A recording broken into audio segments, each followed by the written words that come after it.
आज योगी आदित्यनाथ गोरखपुर शहर की विधानसभा सीट से नामांकन करेंगे। योगी आदित्यनाथ ने नामांकन से पहले गोरखनाथ मंदिर में रुद्राभिषेक किया है। भगवान शिव से संपूर्ण विश्व के कल्याण, उद्धार, समृद्धि और शांति के लिए प्रार्थना करी है। मुख्यमंत्री संभवतः रात में ही गोरखपुर पहुंच गए थे। कल उन्होंने अपनी सरकार का रिपोर्ट कार्ड दिया था, उसके बाद वो गोरखपुर पहुंच गए। आज सुबह बाबा गोरखनाथ के दरबार में पहुंच करके विधि विधान के साथ पूजा अर्चना की। उसके बाद अपने गुरु ब्रह्मलीन महंत अवैधनाथ की समाधि स्थल पर गए और उनका आशीर्वाद लिया और तमाम जो उनकी नित्य दिनचर्या होती है उन तमाम चीजों को पूरा किया। उसके बाद नामांकन के लिए जाएंगे, आसपास लोगों से मुलाकात भी करेंगे। आपको बताएं, गोरखपुर बस्ती की मंडल की 41 विधानसभा सीटों की नामांकन प्रक्रिया आज से शुरू हो रही है और 11 फरवरी तक नामांकन करवाए जा सकेंगे। और दोनों मंडल के चुनाव छठे चरण में 3 मार्च को होने हैं और 10 मार्च को पूरे प्रदेश के नतीजे आने हैं। गोरखपुर बस्ती मंडल की सबसे ज्यादा 9 सीटें गोरखपुर में ही हैं और नामांकन के पहले दिन योगी आदित्यनाथ शहर विधानसभा क्षेत्र से भाजपा प्रत्याशी के तौर पर नामांकन दर्ज करवाएंगे। थोड़ा सा आपको बता दें कि संत कबीर नगर में विधानसभा की 3, सिद्धार्थनगर में 5, बस्ती में 5, देवरिया में 7, कुशीनगर में 7 और महाराजगंज में 5 विधानसभा सीटें हैं। इस वीडियो में बात करेंगे गोरखपुर सीट के हालचाल के बारे में और साथ ही साथ पूर्वांचल पर किस तरीके से गोरखपुर सीट के जरिए योगी आदित्यनाथ का लड़ना असर डालेगा।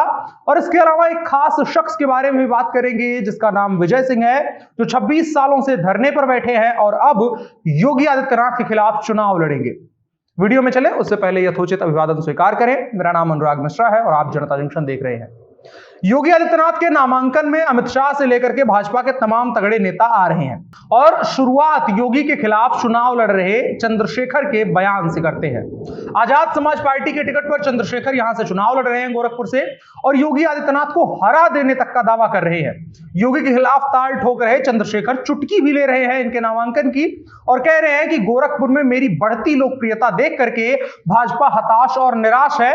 ये देख करके बाबा जी यानी योगी आदित्यनाथ का भी खुद पर से विश्वास उठ गया है।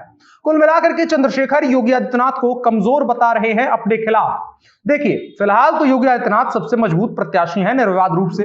उत्तर प्रदेश चुनाव का इतिहास देखें तो पूर्वांचल हमेशा से जीतने वाली पार्टी के पक्ष में वोट करता रहा है, यानी सत्ता का सच्चा साथी रहा है पूर्वांचल। 2012 में जब अखिलेश यादव लखनऊ की गद्दी पर काबिज हुए थे तो उन्हें पूर्वांचल में से 80 से ज्यादा सीटें मिली थी। बसपा और भाजपा भी क्रमशः बड़े मार्जिन के साथ अपनी अपनी सरकारों के समय में जीतती रही हैं 2007 और 2017 में। अब भाजपा की तरफ चले आते हैं। पिछली बार विधानसभा चुनाव में योगी आदित्यनाथ उतने बड़े स्तर पर सक्रिय नहीं थे। पूर्वांचल का कोई बड़ा चेहरा भाजपा के पास नहीं था। लोग बंटे हुए थे, 4-4, 5-5 विधानसभा सीटों की जिम्मेदारी मिली थी, उसे संभाल रहे थे। लेकिन इस बार पूर्वांचल की 120 सीटों के करीब सीटों पर योगी आदित्यनाथ का चेहरा भारतीय जनता पार्टी काम में ला रही है। पूरे प्रदेश में काम में ला रही है, लेकिन पूर्वांचल खास करके। और भारतीय जनता पार्टी की कोशिश उत्तर प्रदेश के कम से कम विधानसभा की राजनीति का गोरखपुर को सेंटर बनाने की है, क्योंकि अब योगी आदित्यनाथ मुख्यमंत्री के चेहरे हैं। इसके पहले जब अखिलेश यादव या मुलायम सिंह हुआ करते थे तो आजमगढ़ के साइड को पूरी तरह से सेंटर बनाया जाता था। योगी आदित्यनाथ जिस सीट से चुनाव लड़ रहे हैं वहां पर छठे चरण में मतदान है। यूपी चुनाव के छठे चरण में 10 जिलों की 57 सीटों पर चुनाव।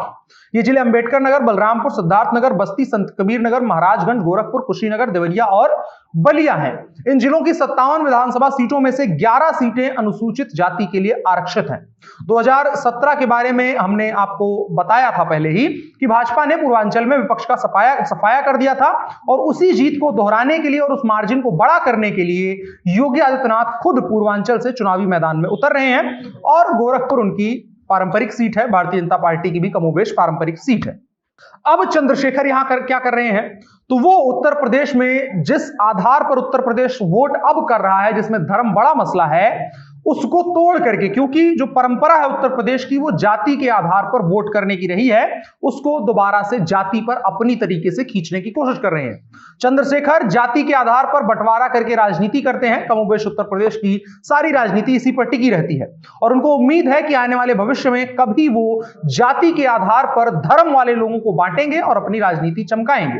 फिलहाल वो दूर की कौड़ी नजर आ रही है, क्योंकि उत्तर प्रदेश का मन इस बार धर्म के आधार पर वोटिंग करने का है, कम से कम भाजपा के नजरिए नजरिए से अगर देख रहे हैं।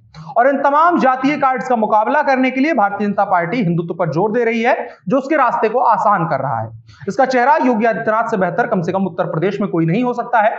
इसलिए पहले उन्हें अयोध्या से चुनाव लड़ने की हवा बनाई गई, तैयारी की गई, लेकिन पूर्वांचल को साधने के लिए उन्हें गोरखपुर की सीट दे दी गई, अलग अलग अपने थियरी देते हुए, क्योंकि अयोध्या जो है वो अवध में आता है, अवध से फिर पूर्वांचल दूर पड़ जाता है। इसके अलावा योगी आदित्यनाथ के चेहरे को चमकाने के लिए सरयू नहर जैसे विकास के एजेंडे के अलावा पूर्वांचल में अपराध पर लगाम लगाने में योगी आदित्यनाथ की सफलता को भी भारतीय जनता पार्टी आगे लेकर के चल रही है। आपको सरयू नहर की कहानी बताएं, जो सरयू नहर एक बड़े प्रदेश के हिस्से को जोड़ती है और उससे कहीं ना कहीं लगभग हर मतदाता का हित जुड़ा हुआ होता है, और उसको अगर मुद्दा बनाया जाए तो बाकी तमाम मुद्दों को पीछे छोड़ते हुए आसानी से आगे निकला जा सकता है।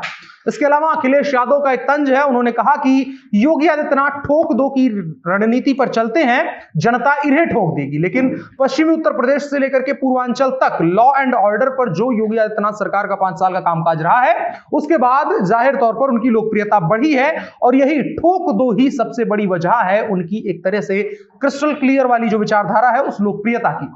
और इसके अलावा अगर योगी के बाकी विपक्ष को देखें तो समाजवादी पार्टी की कोशिश है कि किस तरीके से योगी आदित्यनाथ पर हमला करते हुए सरकार को ब्राह्मण विरोधी करार देने की विपक्ष की कोशिश को हवा मिले। जो हम बार बार कह रहे हैं कि भाजपा इसको धर्म के मुद्दे पर लेके जा रही है, उस तरीके से वोट लेना चाह रही है, और बाकी विपक्षी पार्टियां परंपरागत जातिगत तरीके से इस पर हमला कर रही हैं। बसपा से सतीश चंद्र मिश्रा भी इसी जुगाड़ में है, कांग्रेस से प्रियंका गांधी भी कमोबेश इसी जुगाड़ से हैं। इसके अलावा अगर ब्राह्मणों के बारे में बात करें तो बिकरू कांड के मास्टरमाइंड विकास दुबे, उसका एनकाउंटर हुआ था, उसके बाद उसका पूरा परिवार कांग्रेस में शामिल हो गया, जो उसके नाते खातेदार थे, दोनों एनकाउंटर में मारे गए थे। इसके अलावा एक और था, उनका परिवार भी शामिल हो गया, अमर दुबे जिसका नाम था। अमर दुबे की बीवी खुशी दुबे लगातार योगी आदित्यनाथ को ब्राह्मण विरोधी बता रही है। उनकी बहन नेहा दुबे को भी प्रियंका गांधी ने कल्याणपुर से टिकट दिया है। तो कुल मिलाकर के कहानी इस तरह से बन रही है कि भारतीय जनता पार्टी को जाति के आधार पर तोड़ा जाए। अखिलेश यादव को लगता है कि भले ही ब्राह्मण वोट ना मिले, लेकिन अगर ये बट जाए तो भी सपा को फायदा हो सकता है, क्योंकि भाजपा का कोर वोटर में से एक ब्राह्मण भी माना जाता है। मतलब मामला कुल मिलाकर के जाति के आधार पर खींचा जा रहा है, और भारतीय जनता पार्टी इसको हिंदू बनाम जो मुसलमान वाला जो राजनीति है, या 80-20 वाला जो भी फॉर्मूला दिया गया है, उसके मुद्दे पर खींच रही है और गोरखपुर को इसका सेंटर बना रही है। देखने वाली बात होगी कि आने वाले दिनों में किस तरह की तस्वीर हमको देखने को मिलती है। फिलहाल जो उत्तर प्रदेश का मूड देखने को मिल रहा है, उसमें कमोबेश अगर पूर्वांचल, अवध, बुंदेलखंड को देख लें तो यह धर्म के आधार पर जा रहा है। और इसके अलावा पश्चिमी उत्तर प्रदेश में भी भाजपा की कोशिश जो है वो हिंदू बनाम मुस्लिम वाले ही पॉलिटिक्स में जाने की लग रही है। देखने वाली बात होगी जनता किस आधार पर वोट करती है। इसके अलावा शुरू में हमने एक विजय सिंह के बारे में आपको बताया था, बात कर लेते हैं उनके बारे में। विजय सिंह जो इस चुनाव में योगी आदित्यनाथ के खिलाफ चुनाव लड़ेंगे और अखिलेश यादव के खिलाफ भी प्रचार करेंगे। वो 26 सालों से अहिंसक धरना कर रहे हैं। जमीन पर अवैध कब्जे को लेकर के विजय एक स्कूली मास्टर है, शिक्षक है, और 26 फरवरी 1996 से अहिंसक धरना दे रहे हैं। उनका दावा है कि 26 करोड़ रुपए की 4000 बीघा सरकारी जमीन पर भूमाफिया का कब्जा है। 26 साल से बैठे जो है ये कार्यकर्ता है विजय सिंह, इन्होंने कहा है कि वो गोरखपुर सीट से मुख्यमंत्री योगी आदित्यनाथ के खिलाफ विरुद्ध जो है चुनाव लड़ेंगे विधानसभा का। उन्होंने इसके अलावा कहा कि वो समाजवादी पार्टी के अध्यक्ष अखिलेश यादव के खिलाफ भी प्रचार करेंगे, जो करहल से चुनाव लड़ रहे हैं। ये विजय सिंह का तारुफ था। बाकी उत्तर प्रदेश की राजनीति और योगी आदित्यनाथ के नामांकन को लेकर के और गोरखपुर किस तरीके से सेंटर बनेगा पूर्वांचल का, उसको लेकर के आपकी क्या राय है कमेंट बॉक्स में बताएं, और साथ ही साथ इस वीडियो को साझा भी करें। उत्तर प्रदेश की राजनीति से जुड़ी तमाम खबरों, अपडेट्स और समीकरण जो बन बिगड़ रहे हैं उस पर हम लगातार आपसे बातचीत करते रहेंगे। आप राय दीजिए, उस पर भी हम कोशिश करेंगे कि उस पर अगर बात की जा सकती है तो उस पर भी बात की जाए। मेरा नाम अनुराग मिश्रा है, आप जनता जंक्शन देख रहे थे। कैमरे पर मेरे साथ ओम प्रकाश हैं। शुक्रिया।